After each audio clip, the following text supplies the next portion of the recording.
All right. Hello, Trey. Hello.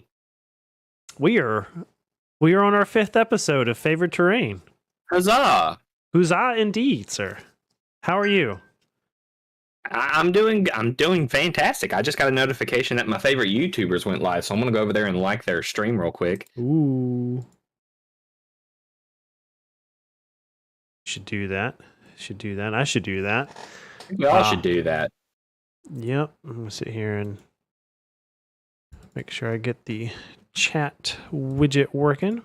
Boom. All right. All right. I'm excited. I know you're excited. Oh yes. I'm keeled over. I'm so excited. Good. All right. So, serious question. Did you read everything from the Curse of Strahd book? Yes, actually.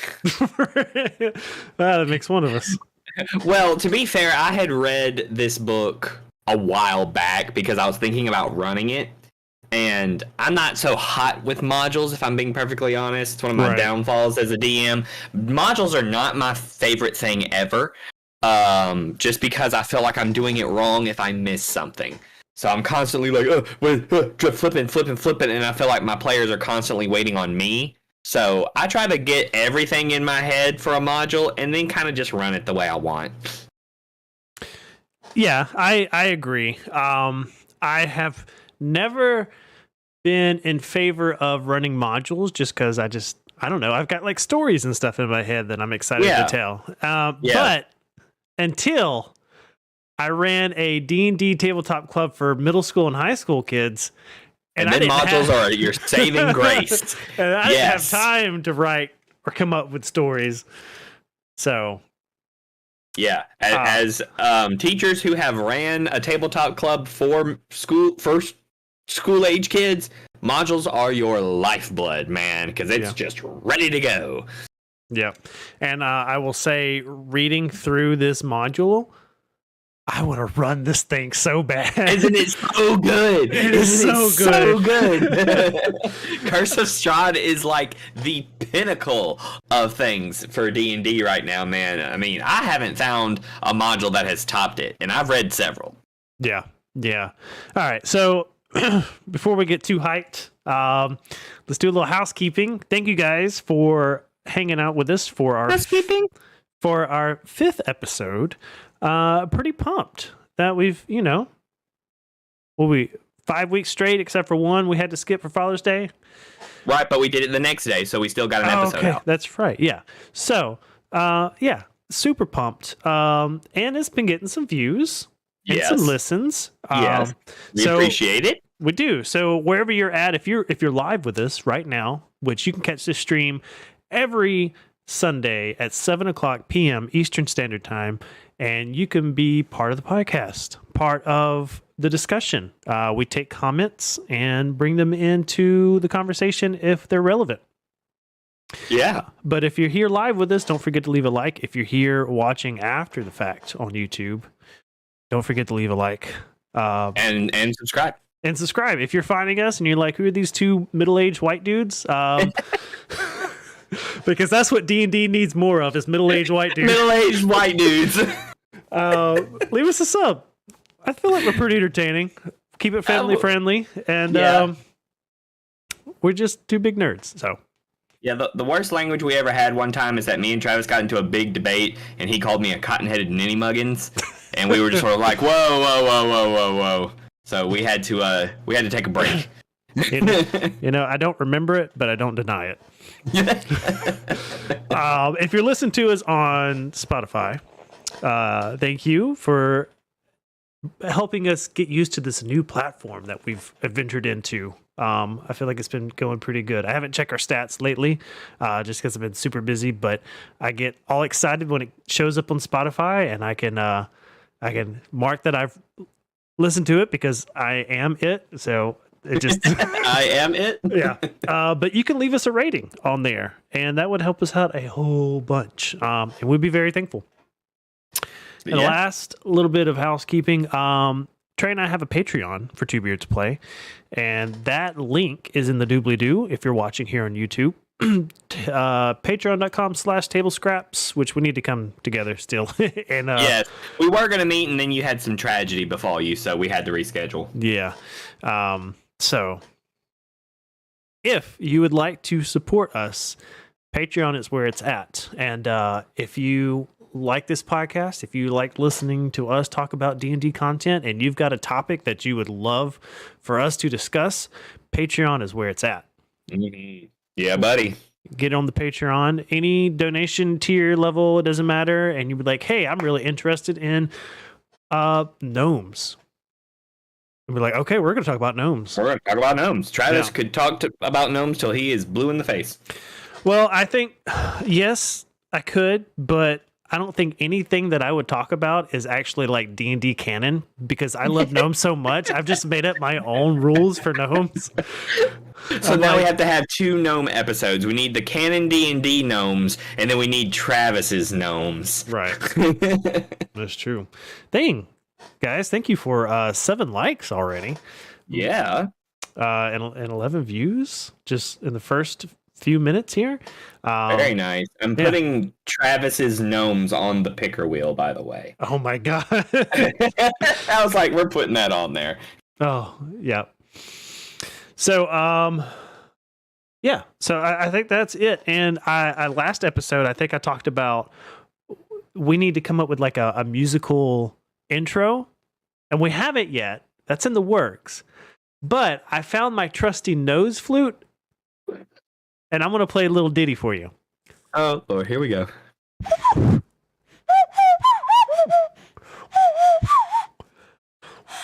Hold on. I think I got a booger.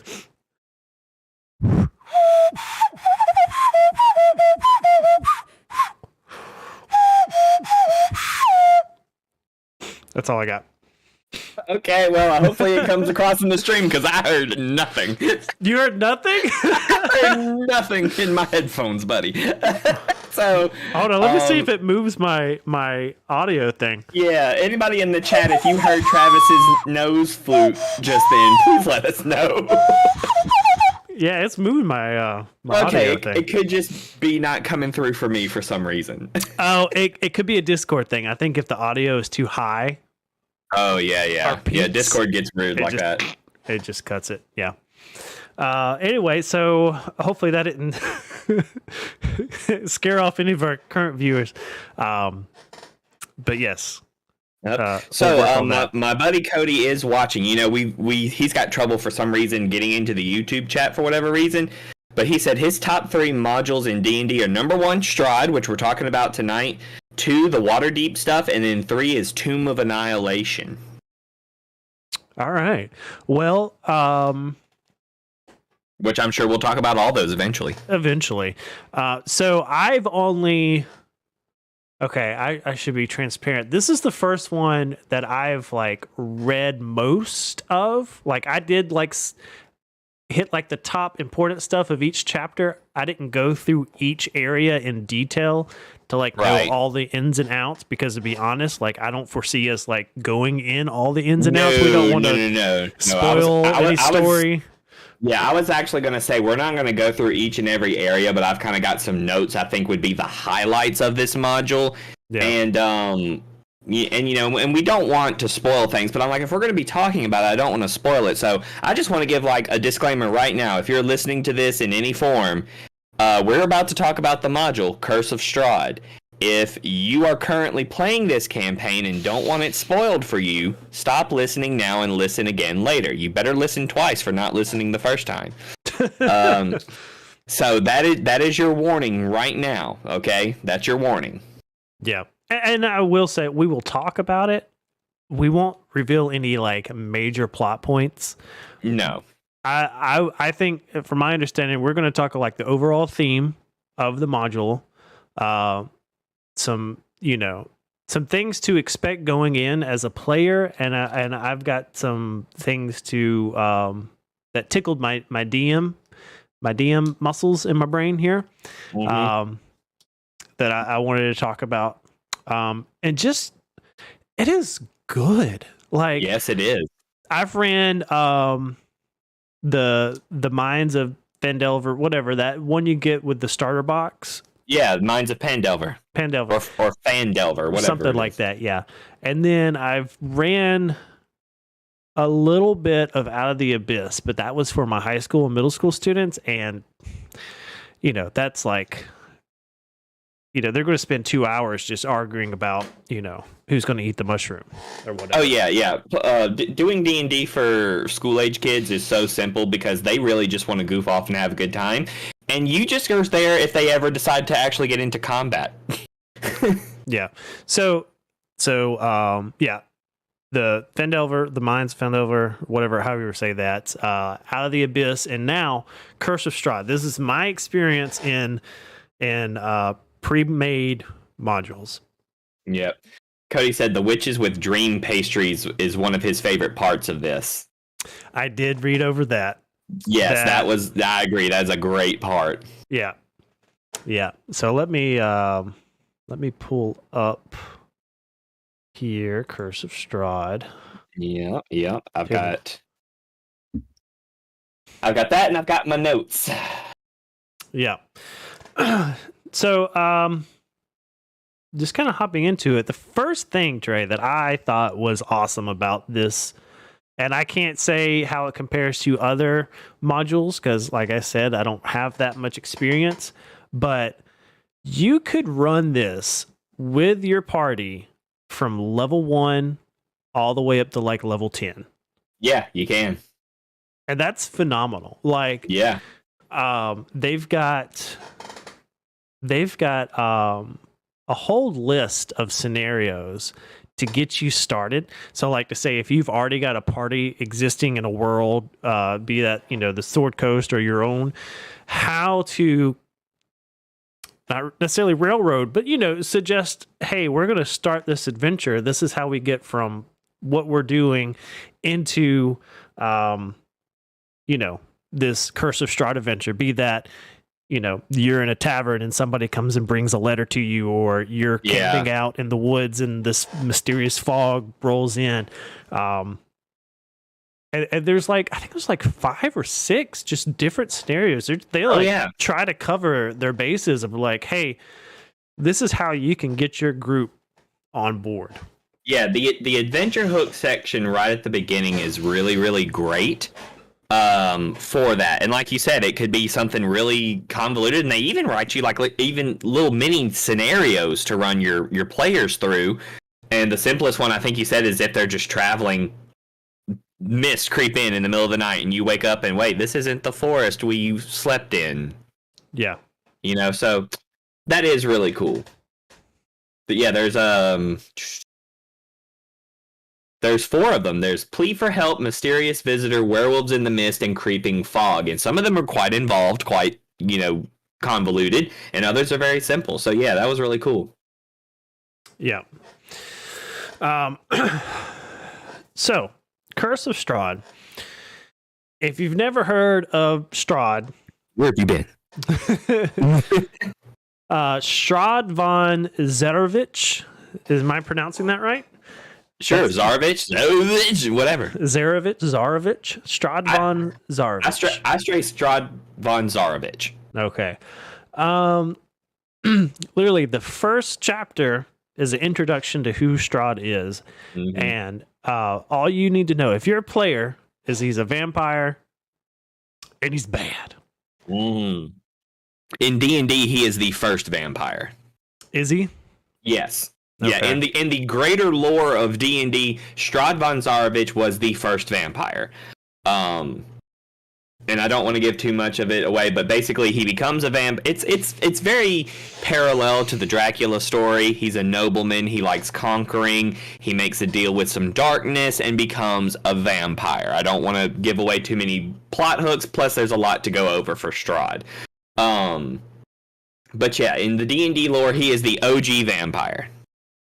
Yeah, there's a big, you know, pre-vampire going into vampire, like rise to power, and then a very, very interesting fall, and then what happens to him and his domain, or his, castle.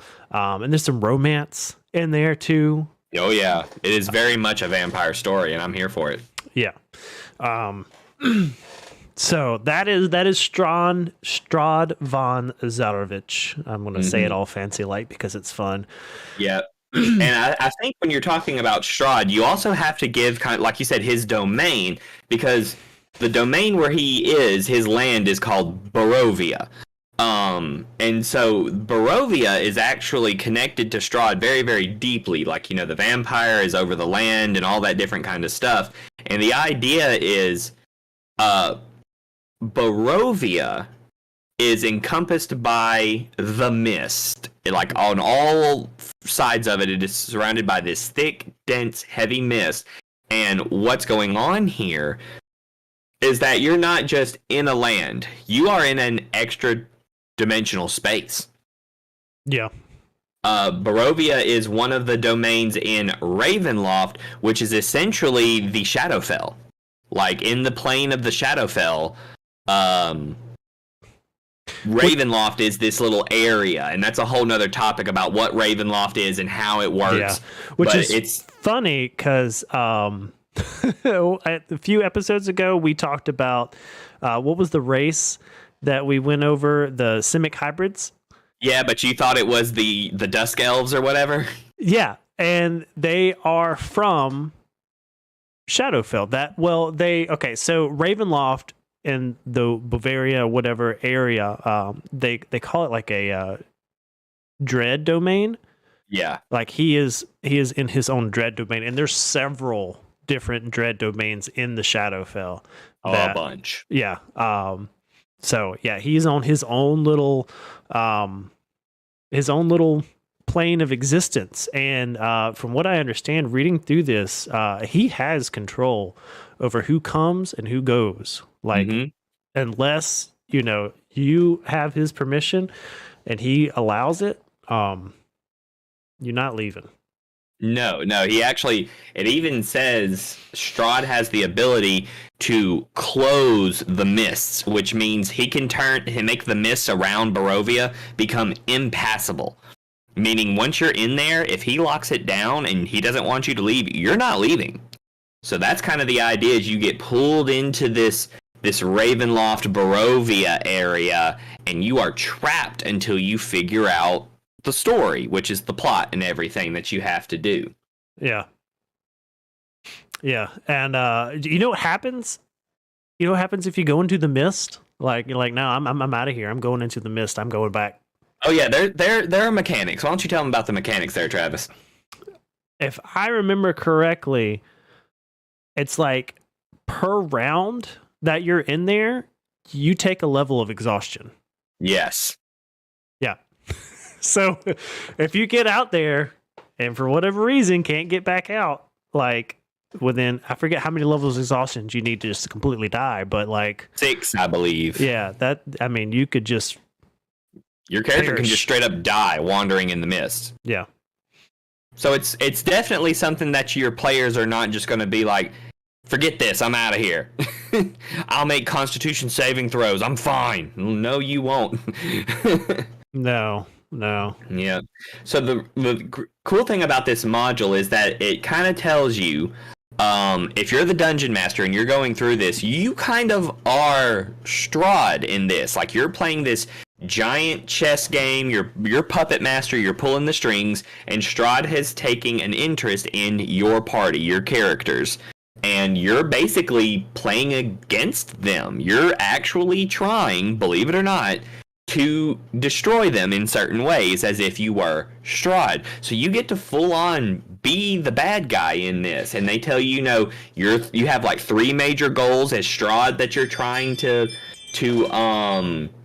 achieve throughout the game, and all of that kind of stuff. So you actually get to, in a sense, take the gloves off with your players. If you're like, you really want to throw some hardness at them, do Curse of Strahd, because they're like, no, your goal is to beat them. Yeah. And not only to beat them, but like it says in here, like, first off, I love that Strahd, basically, I forget where it says it's in here, but like Strahd is able to appear anywhere at any time. Yeah. Strahd could just show up wherever the group is and be like, yeah. He knows where they are at all times. Yeah. He just chooses not to bother them. Right. Or if he wanted to bother them, the way that he's going to do it is he's going to play games. Yeah.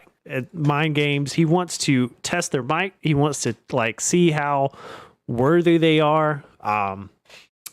And you know, a little thing for the DM's notes is like, you know, if they encounter Strahd at a very low level, which they won't stand a chance, is like not even close. We'll talk about his actual stats later on, but oh my gosh. Yeah, the book is like, don't kill him. Like, yeah.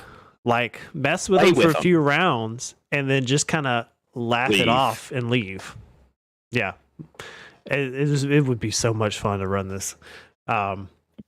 I think it would be great if we could do this as like one of the seasons of Table Scraps, but you and I are like twin vampires and we're both running it.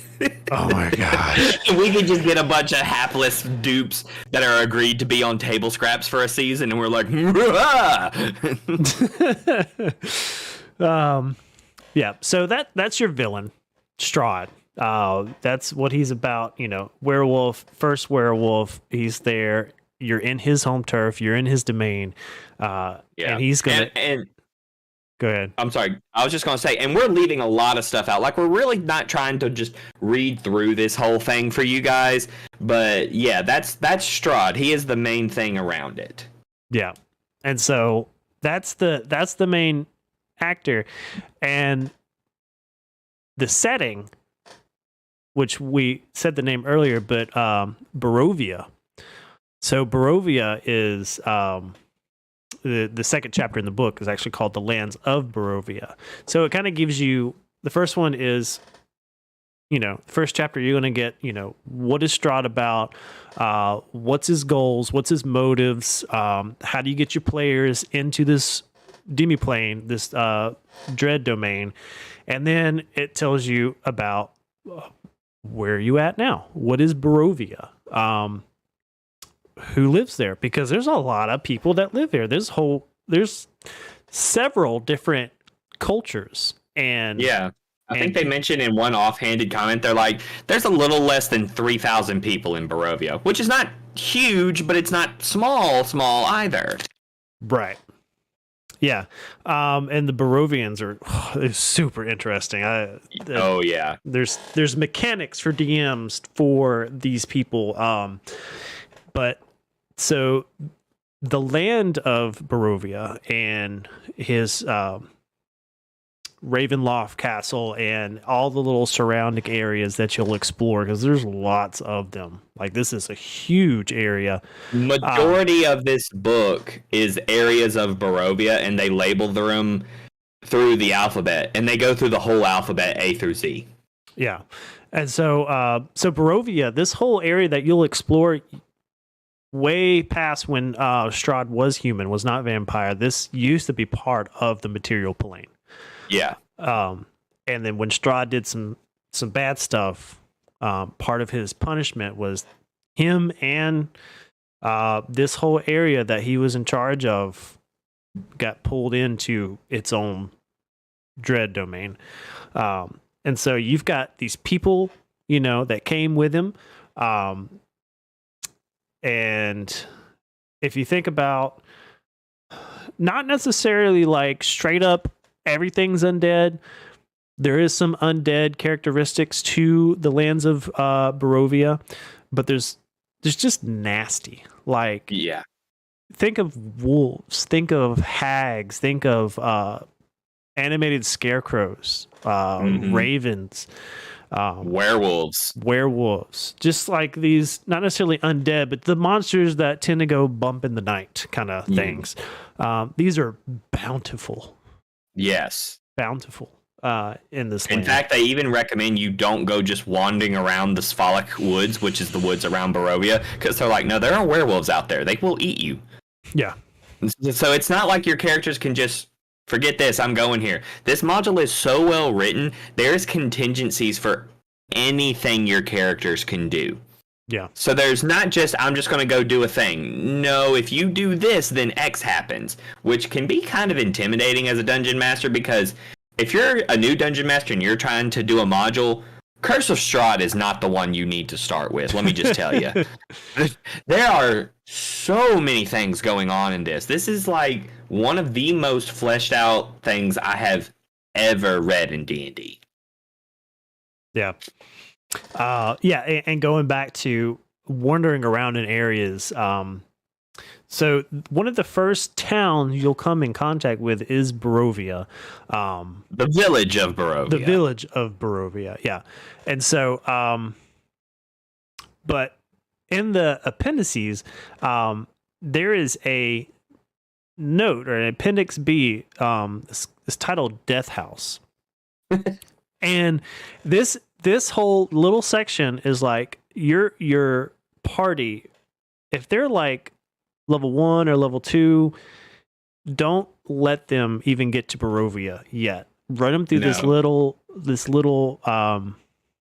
it's almost like a fun house kind of it's like thing. a little mini adventure. It's like D&D first edition, where it's like, here is a single location and we're going to go through it. Right. And this is to get your characters. It's like, don't do XP based leveling up for this little segment. You can later if you want, but there's like 3 major plot points in just the Death House, and once your characters do this or discover this, they level up, and the goal is to get them to level 3, so when they get to the village of Barovia and beyond, they're not just gonna die, because they will.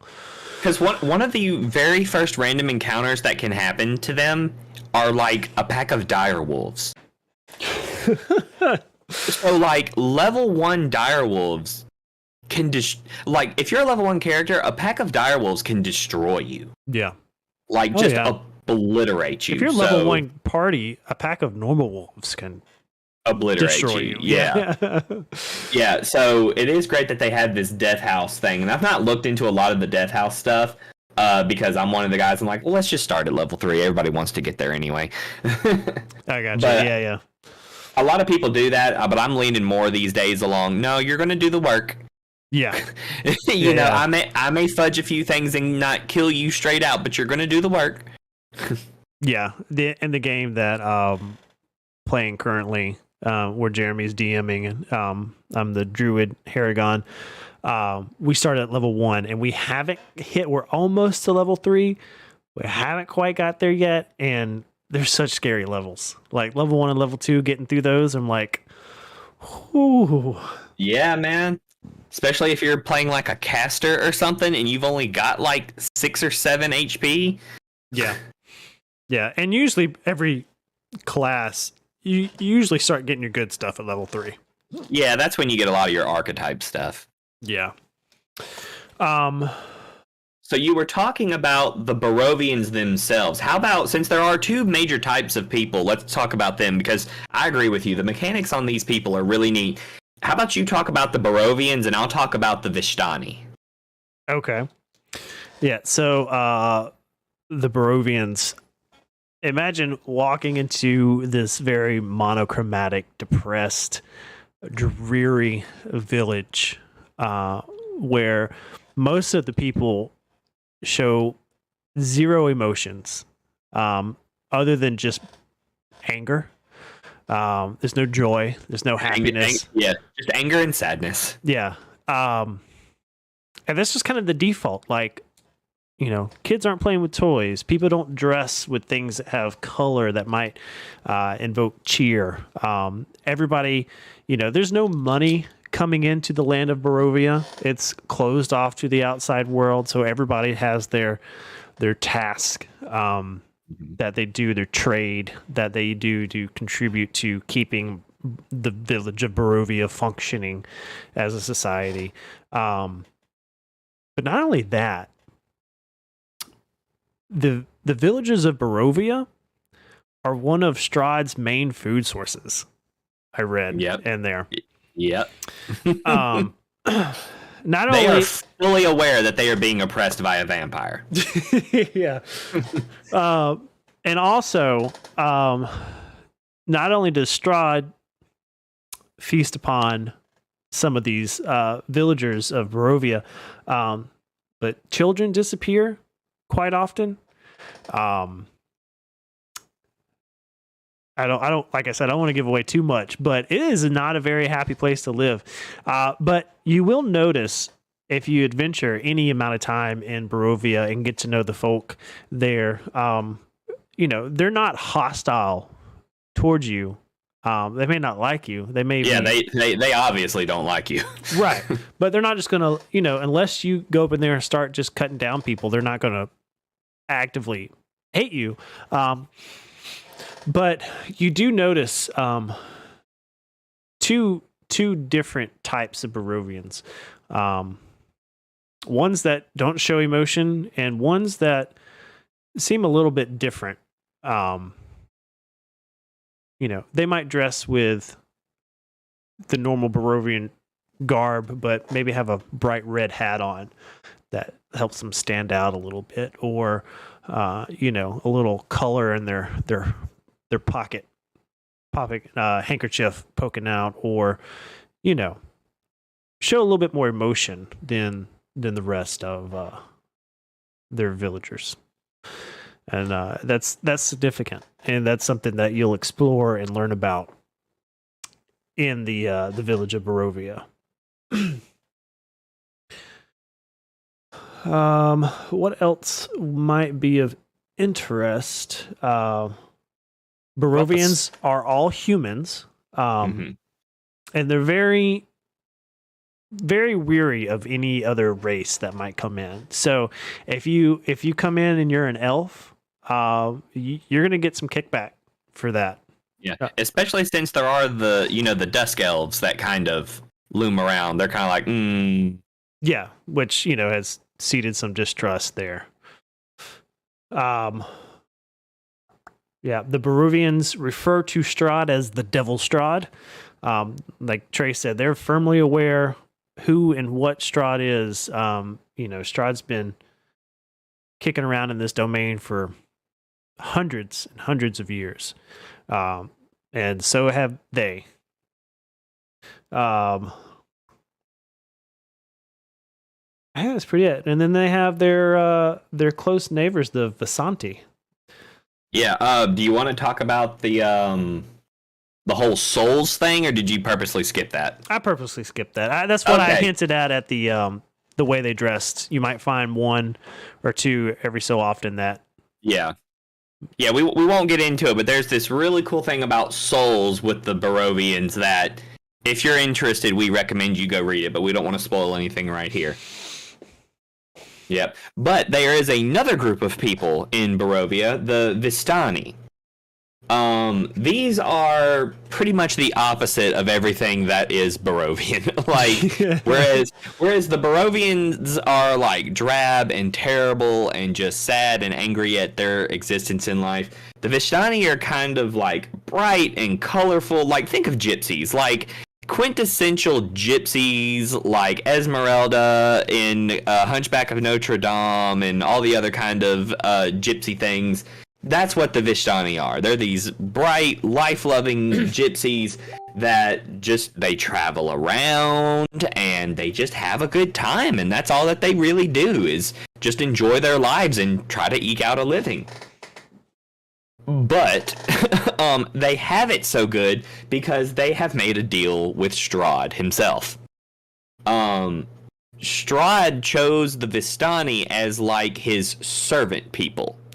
And they agreed. They were like, yeah, we can come and go as we please. We'll even help you out by sending people to your domain. In fact, I think one of the plot hooks is you come across some travelers and you quickly learn that they are Vistani. And they're like, oh, here's a weird story. Blah, blah. Oh, look, you're in Barovia. Caught you.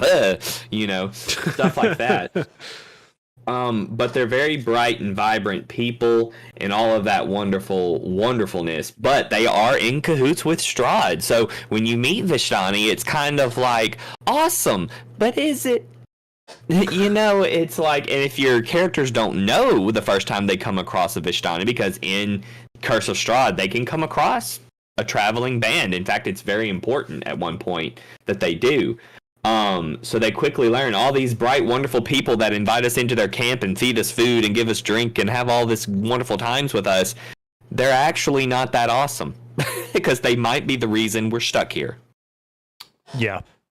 So yeah, they are Strahd's servants. They have their own lore and understanding of Strahd, which is in direct contrast with the Barovians. They just they know Strahd for what he is. It's not like they've been duped or anything. They just struck up a better deal than the Barovians, you know?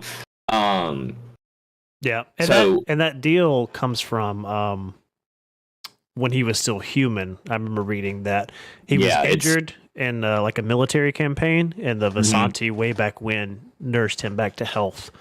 And that's when he struck a deal, and it carried over to when he became a vampire. But they were like, hey, the deal stands, sir. And he's like, yes, it does. Because we all know you don't break a deal with gypsies. Right. You don't do that. Because they actually have a mechanic about putting gypsy curses on you. Yes. Yeah. And so they can do all of these really crazy things to you. There's like a whole list of different things that they can do when they curse you, and you're like, oh wow. Like there's even a section for the evil eye. Like they can give you the evil eye and bad things happen to you. So yeah, the Vistani are really cool. In fact, a really, really cool mechanic that I kind of want to jump back to is that the Curse of Strahd can be different every time you run it. Yeah. And so when you run it, one of the things that they tell you about doing in the very first chapter is this thing called a card reading. Because the whole thing is that you come across one of the gypsies, and one of the leaders of the gypsy tribes is called Madame Eva. And she's like the quintessential gypsy woman. She gives you a card reading and it can like tell your future and all of that stuff. She's a fortune teller, magic user, all of that stuff.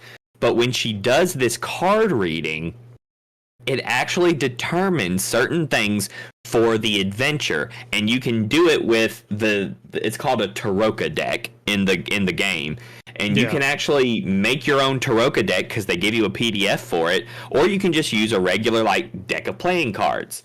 And basically what it boils down to is that you read different cards, and it gives you, she tells you, and this is why it's such a big plot hook, is that she can tell you the location of 3 items that will help you fight Strahd. She will tell you the location of a person, an NPC, that can also help you fight Strahd. And then she will tell you where you can always find Strahd himself. Because there's like a location you can always encounter him at. He can find you wherever, but if your players ever want to just go find him, they can go to this area. Yeah, and like you said, these card readings change every time you play this campaign. So every time, which weapons and where they're at will be different. Where that NPC will be, or who that NPC will be different. Yeah. And then the location that you find Strahd in will be different. So these, the original creator wrote the sort of the foreword of the introduction to this whole campaign, because they've redone this from an old campaign. I think it was just called Ravenloft. And they said that they would always play it around Halloween, and their friends always asked, hey, can we play that Ravenloft campaign again? Because every time it would be different, and they just loved that it was different every time. So you can play Curse of Strahd multiple times and not necessarily have the same outcome every time, or tell the same story twice. I mean, that's great D&D material to me. When it can be different every single time is so great. And that's why I love really listening to like podcast or watching people record their sessions of Curse of Strahd, because it's different every time. It's not like, oh, I know it's going to happen, because it's always different. And then you've got the added thing of just the sheer chaos that is a player character. So I love all of it. And like you said, the NPC that can help you, it's not just like, oh, here's like a roll of d6 and it's one of these NPCs. No, based on the card you draw, you have like, I think almost 30 NPCs that could help you in this story. So it's really, really cool. I love the card reading mechanic, and it changes things. Yeah. You got 3 items that can help you, an NPC to help you out, and you can learn where the bad guy is. And it's not like Madame Eva just flips the card and it's like, Strahd can be found in the blah, blah, blah. They even have like lines for you to say when you draw certain cards, like just one randomly. Like for one of the NPCs, it says, "A wounded elf has what you seek. He will part with the treasure to see his dark dreams fulfilled." So it's sort of like this vague fortune tellery kind of thing, where if your players write it down and keep up with it, they can kind of figure out this long, stretched out puzzle on how to actually win. So it's not like you're just the bad guy trying to kill them and they're on their own. You're actually being a DM and giving them their plot devices and stuff. Yeah. So it's really cool. I love it. They recommend that you do one beforehand in case they never actually encounter Madame Eva. Yeah. And then that one would overwrite.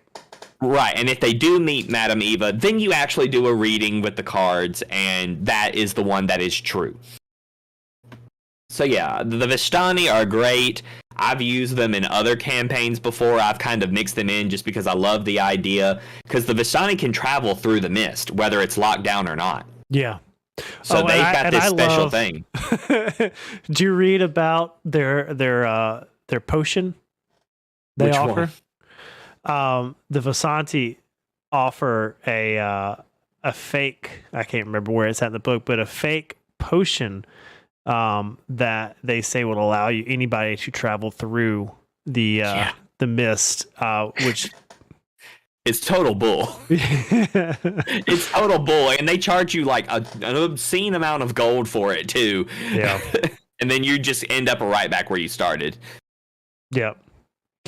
Yep. And sticking to chapter 2 still, we went to the Bavarians, the Vasanti. I'm not going to spend too much time on this, but they've got random encounters, because this is all about the lands of Barovia. So these are random encounters. They've got a chart for daytime and a chart for nighttime. They've even got day and night ones for if you're just in the woods or you're on a road. Right. Yeah. So, and I think,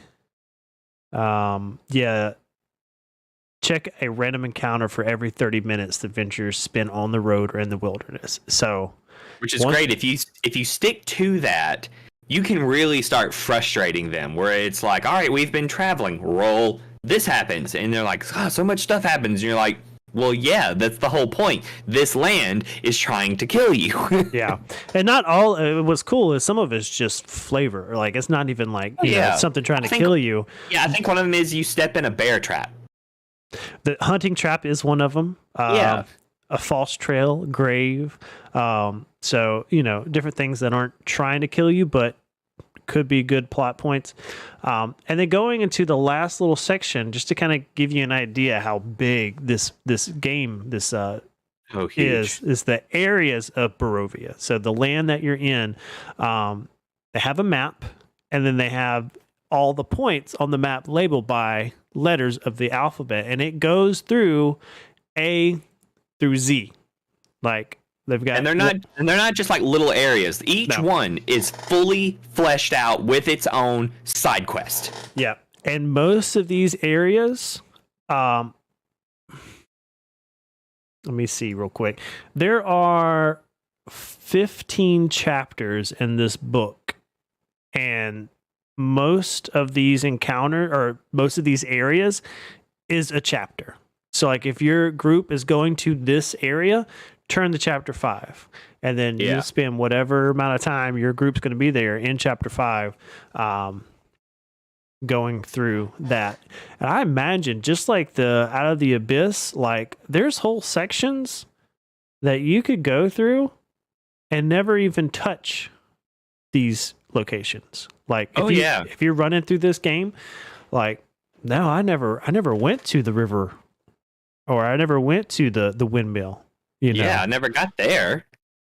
Wait, there's a winery? Like, wait, there's a silver dragon temple. What? Yeah, there's all kinds of things, and then of course it all kind of culminates at STRAHD's Castle Ravenloft. Yeah.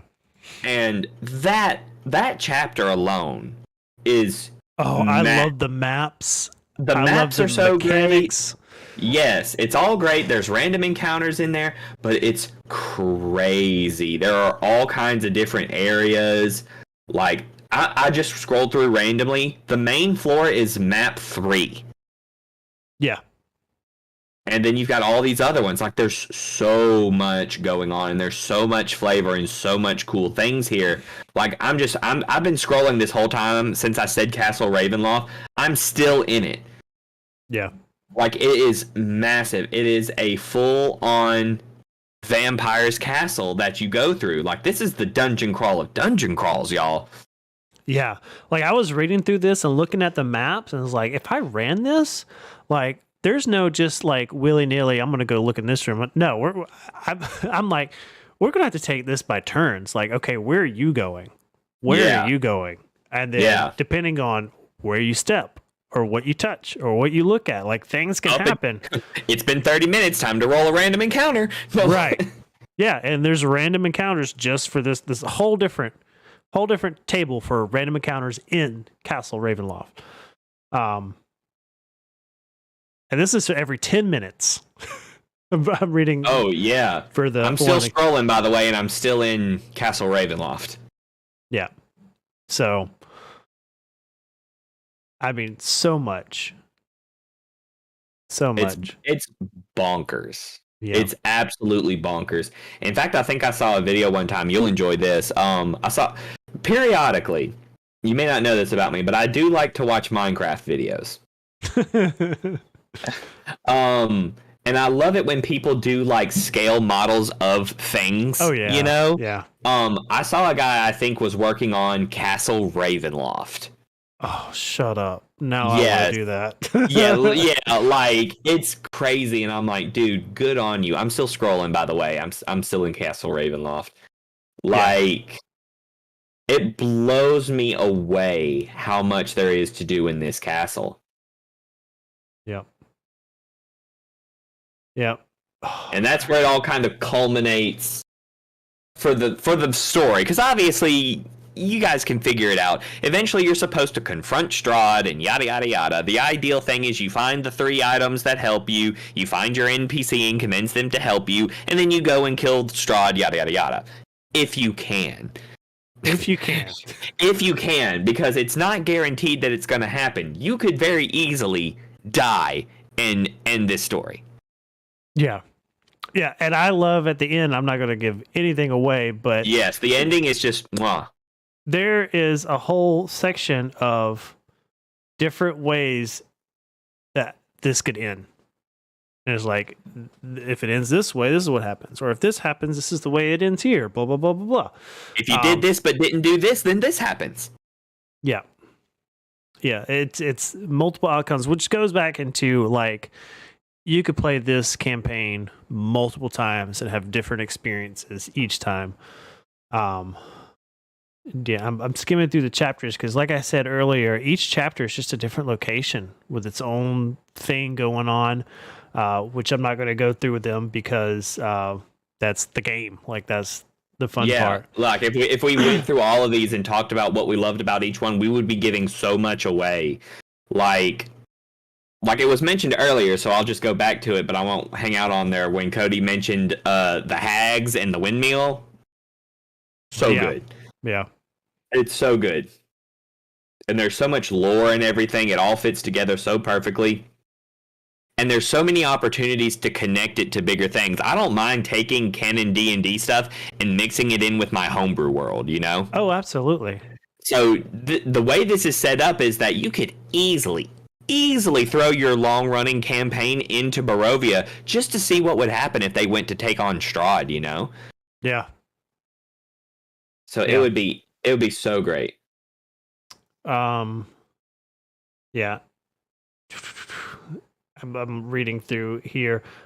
In the back, just kind of some DM notes here.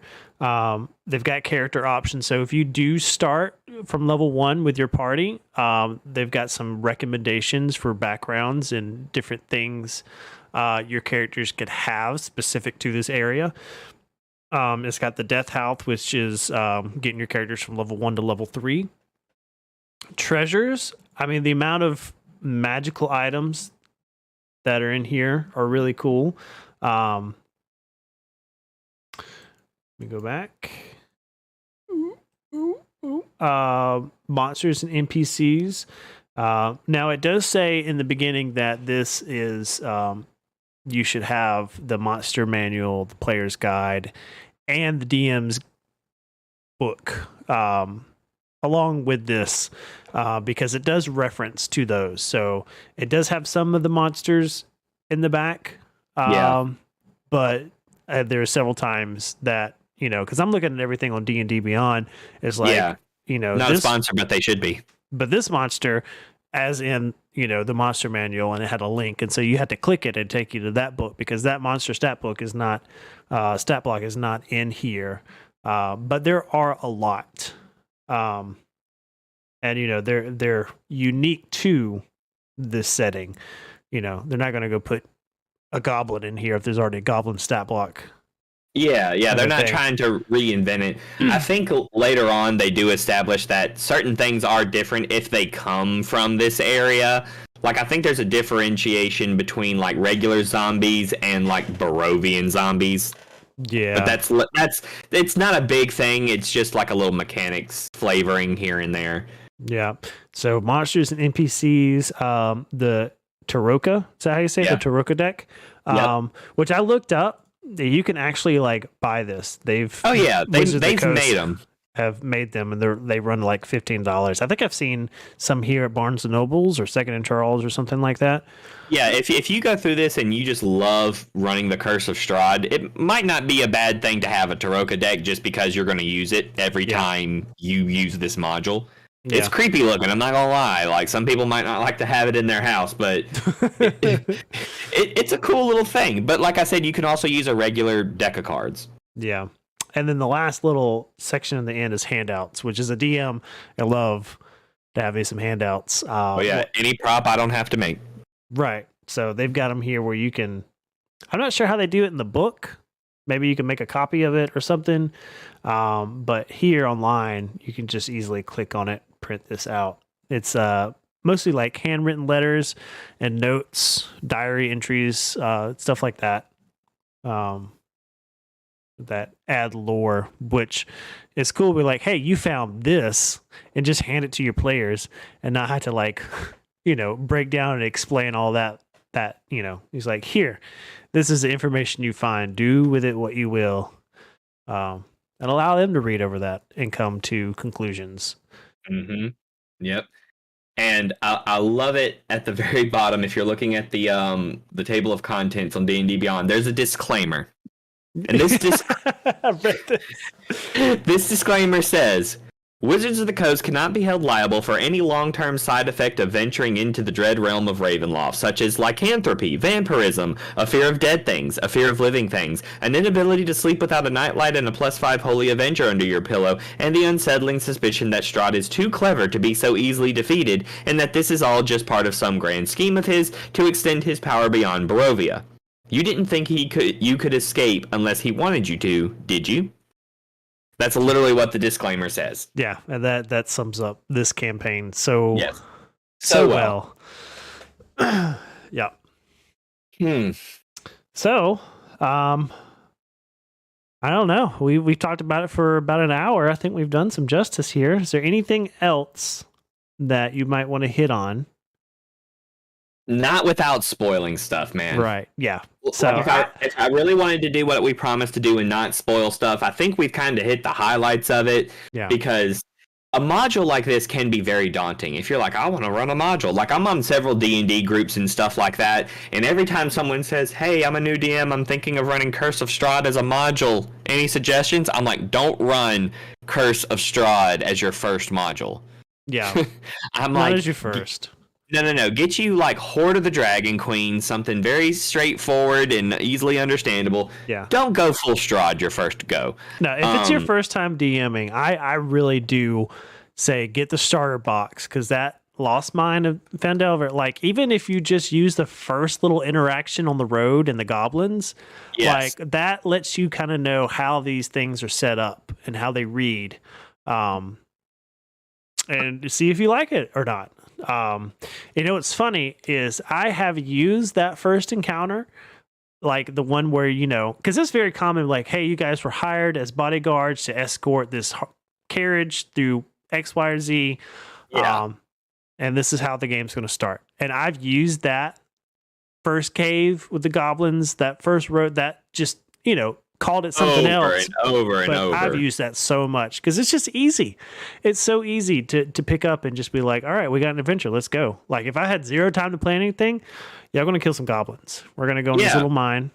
And but if you're a seasoned DM and you've been with your players for a while, or someone comes to you and they're like, hey, can you run a campaign for us?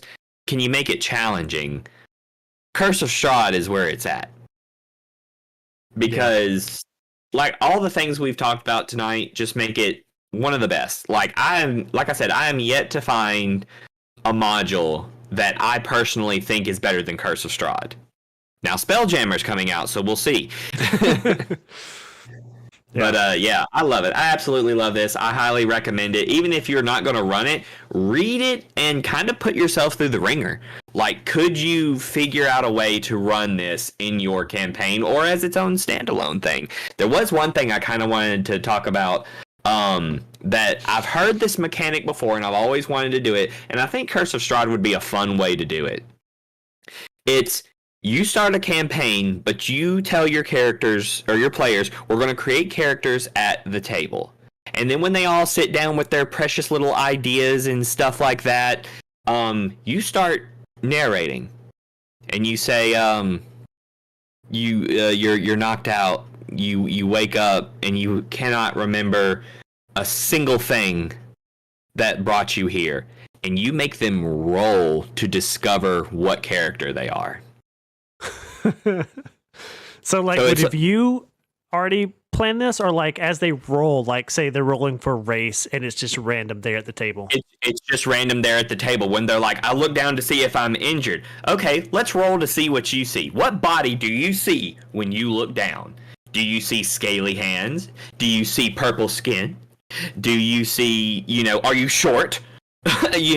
So you literally roll this whole situation, and I love the idea of Strahd found you and just sucked you on into his land and has wiped your memory because of the transition or whatever, and you are discovering who your character is as you were playing Curse of Strahd. I would love to do that. That's funny, because I did something somewhat similar to the scenario you just described about Strahd taking people and transforming them. The game that I ran for 2 years. Anyway, this is a story for another podcast, but I did something very similar to that. And it took the characters maybe a couple games to figure out that they were technically undead. But it was a good little plot twist there. But so I think that sets the tone and the expectation for this module. I'm telling you, Trey, I want to run this so bad. Hey, dude, I'm down. If you just want to because you also run into the issue of when you do it with like if we were to ever sit down and one of you or I DM for the other one, we would have to have the wherewithal to not metagame really hard. You have to just play it in the moment as your character would and go from there. But yeah, man, I'm with you. Like, I kind of want to do that idea I had and just run it. I've got a group of people that would probably love to do it just to play and have a good time. Yeah. But I think it would be a lot of fun to do this. Love this campaign. Love it. All right. Well, I'm going to break out the nose flute. No. I am going to get our picker wheel up and going. Picker wheel going. up there. We need a new topic for next week. Aye. Facebook would cooperate. There we go. Yep. Remember to shuffle. Yep. Oh, did you send it to me already? Nice. Yeah, I sent it to you in chat because I'm like, we're wrapping up. I need to go ahead and send him that link. Okay. So let me this one? Yeah, look at that. And it fits already. All right, well, I'm gonna hit the spinny button. Do it. Do it. This is always the most exciting part. I got so happy last week. Guildmaster's Guide to Ravnica. Okay, something I know nothing about. Same. Okay, remember how we talked about the Simic hybrids and said they're in Guildmaster's Guide to Ravnica? This is it. Okay. Yeah, right. Guildmaster's Guide to Ravnica is the Magic the Gathering setting for D&D. Oh no. Yeah. I know so nothing. you and I are flying super blind here. The only thing we're going to know about this book is Simic hybrids because we did a whole show on them. Yeah. So yes, we will talk next week about the Guildmaster's Guide to Ravnica. All right. Well, look forward to that. Like I said earlier, if you want to join us live and be participating in chat, you can find us here on YouTube, youtube.com/twobeardsplay. Come join us every Sunday at 7 p.m. Also, you can find us on Spotify. If you'd rather listen to just the audio version of this podcast, you could do that. And you can find us on Patreon, where your topics, your suggestions hop to the very top of the list, and we'll talk about whatever topic interests you. Find us on Discord, Instagram, TikTok, and Facebook. We're on all the things. And I think that's it, Trey. All I got, buddy. It's a good episode. It was. And until next time, bye, guys. Later days.